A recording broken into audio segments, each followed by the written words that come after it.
all of the daddy kink vibes here, okay?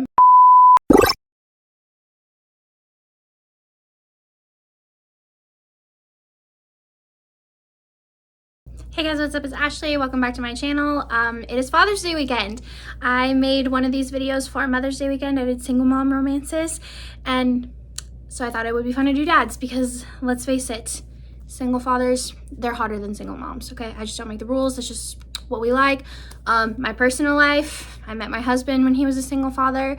Honestly, my life, looking back, I could write a book on all the drama that we went through getting together. Like, seriously, it could be a romance plot. I'm not even kidding. But anyway, I have put together some of my favorite single dad romance books. So without further ado, here are those recommendations. All right, so first up I have Coach by Devney Perry. This was her newest release in April. It is obviously a single father romance, and he is the coach of his former college football team. So this is kind of going to be a second chance romance. They were never together, but they were very, very close at getting together, and then something happened and they were forced to not pursue a relationship. So then you're going to fast forward a decade later, and Ford has been offered the head coaching position at his former college. He just retired from the NFL, so he and his daughter moved back to Montana to coach the team. And there, the assistant athletic director happens to be our female main character. And I think her name was Millie. And as soon as he sees her, he instantly is like, okay, this is my second chance. I'm getting her back. His daughter was so cute. Millie had such a good relationship, like, forming with her. I really enjoyed it. This does have a little bit of a workplace forbidden romance because they're not allowed to date each other at this college. And so they kind of have to keep it secret. Millie cares a lot about her job. She's worked very, very hard in a male-driven workforce to get the position she has. And so she's scared that if her and Ford get caught, she's going to be the one to lose her job, not the new head coach that the school's been working so hard to get. So I really liked it. So for small town, single father, football, all of that, it checks all the boxes. All right, then To Hate Adam Connor by Ella Maise. This was one of my favorite books last year. I loved it. Now, you don't need to read Jason Thorne before this one. They're companion novel series, so you don't. But the main character in this book, Lucy, she has just moved in with Olive and Jason from our first book because her boyfriend broke up with her and she just needs to get back on her feet. So she ends up staying with them for a while. And Jason Thorne is a Hollywood actor, okay? So obviously he's going to live in the rich Hollywood mansions. So one day Lucy is out like sunbathing or something, and she hears a little bit of a commotion, and so she looks over the hedge and she sees Adam's son Aiden fall into the swimming pool, and there's no one out there to see this, and so she hops over the fence to save him. Well, Adam comes out, and instead of thanking her, he has her arrested for stalking. And that's where your story is going to go from there. So this is definitely enemies to lovers. The banter in this book is amazing. I tabbed a lot in this book just because the relationship was so good. Like I said, the setup, the banter, they hated each other. Lucy was so mad that he got her arrested in the first place, but it was just so, so good. I absolutely love this story. And I think if you are looking for a single father with an enemies added benefit to it, this is the perfect one to read. Then The Gravity Between Us by Brittainy. I read this one last summer and I really enjoyed it. So this one is going to follow our female main character, and she has her own flower shop. She's worked very, very hard to have this shop, and at the beginning of the story she is hired to cover a funeral, and that is where she meets our male MC, and he has so much going on. I will say that the very beginning setup for this story is quite intense.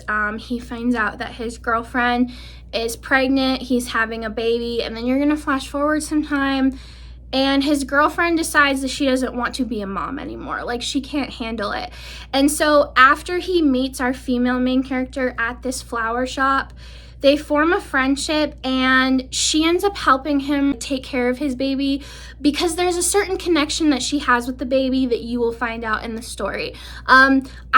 I think with this book, just it's best to go in blind. There's a lot of things that are revealed, but it is such a good story. It is such a good heartwarming single father story because like he's left this baby all by himself, and I just really enjoyed it. It was also a book that got me out of a slump last summer, so just want to mention that, but it is great. Of course, I can't mention Single Father without my favorite book ever, All Roads Lead Here. I won't talk too much about it because we all know it, but it is small town, slow burn, single father. This one's going to be a little bit different as the kid in this story is a teenager, so there's not really a lot of parenting, raising to be done, but it's actually what the kid does is how our two end up meeting in the first place. Aurora is our main character, and at the beginning of the story, she is newly divorced and she decides to move back to her hometown that she grew up in and hike her mom's old hiking trails to honor her death. When she gets there, she had rented out like an above garage apartment. So she gets there to get the keys and everything. She gets settled. Well, as she is going into the building, Tobias Rhodes enters and he's really cranky and he's like, "What the hell are you doing here? This is my house. You're trespassing." Well, come to find out, his son put the property up for rent for the whole summer because he thought his dad was going to be gone working. So there's a lot of banter. Tobias Rhodes does not want Aurora staying there. She's begging because there's nowhere else to go. She offers to pay him triple. He says, "Fine, but you're out in a month." Obviously, more things happen, but I absolutely love this story. Rhodes was like not the park ranger, but he was like a wilderness chief cop thingy. I don't know the terminology, but there was a lot of great hiking scenes in here where he had to end up coming to her rescue. But this is just the perfect book.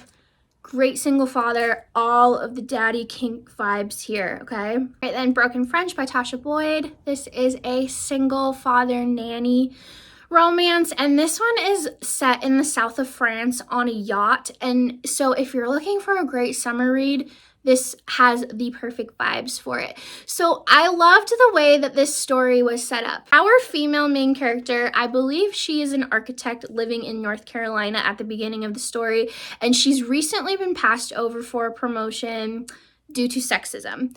And so she's just really upset, and she's at the point where she thinks she wants to take a break from her job. And so I can't remember if it was her sister or her roommate, or like a friend. They lived together. I just don't remember if it was her sister or her friend.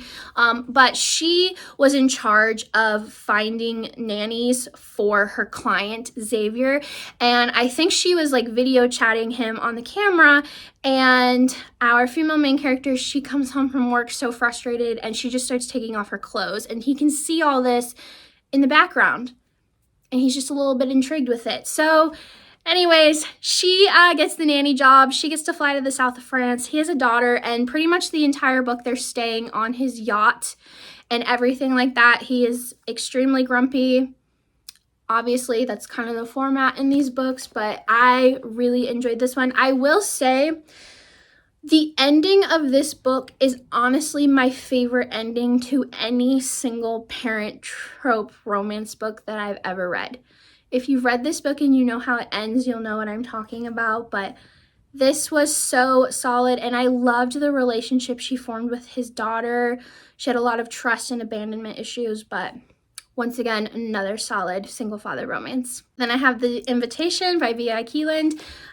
This is another good one. This is a hidden gem one. I found this last year because one of my Bookstagram friends recommended it to me, but this is going to be another enemies to lovers one. It's kind of gonna be mistaken identity. We're gonna have a little bit of a workplace. There's just a lot going on in this book. So I will start with the setup. Our female main character, she receives an invitation in the mail to a wedding. Now, the invitation was not sent to her.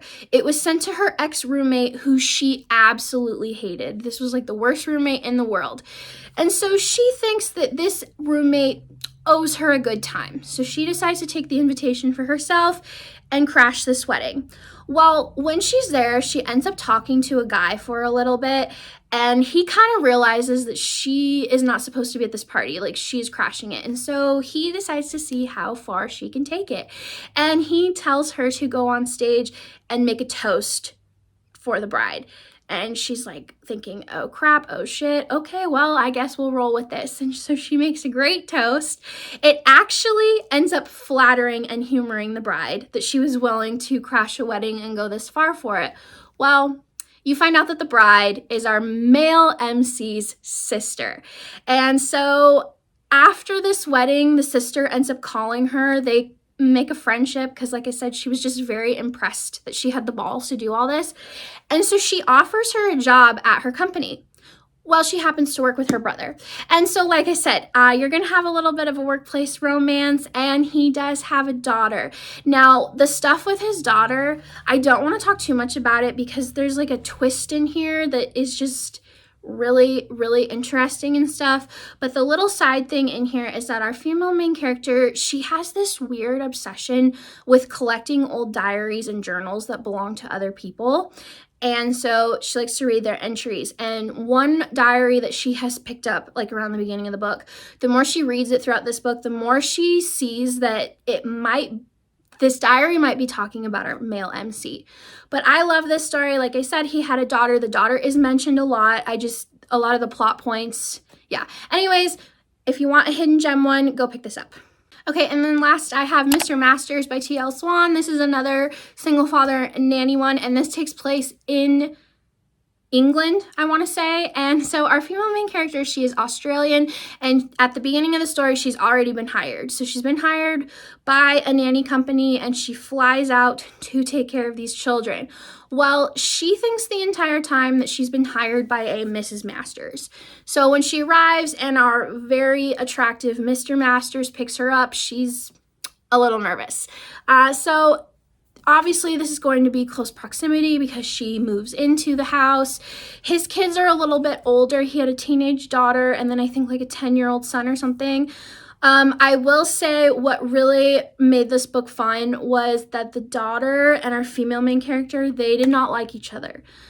They butted heads a lot, they clashed, but once they reach that point where our female main character is able to break through, they have such a beautiful relationship and friendship, and it gets to the point where our female main character can't leave because she loves this girl so much. Like, she'll do anything for her. He was such a grump. He had a lot of past demons from his late wife who had passed away. You're gonna find out all of that. And so when they finally kind of cross that borderline and get together, he has this like fantasy kink. He has these rules like we're never going to get together in the house because, you know, the kids are there. So they end up meeting each other at a hotel every week, and he will like assign her a role with a costume to play. Like, hey, we're gonna do a secretary thing tonight. Next week we're doing nurses. So it was just very, very interesting, but I really, really enjoyed the story. So that will do it for my single father romance trope recommendations. I hope everybody had a happy Father's Day. Happy summer to everybody because it is in full swing. All right, as always, don't forget to hit like, comment, and subscribe, and I will see you guys next time. Bye.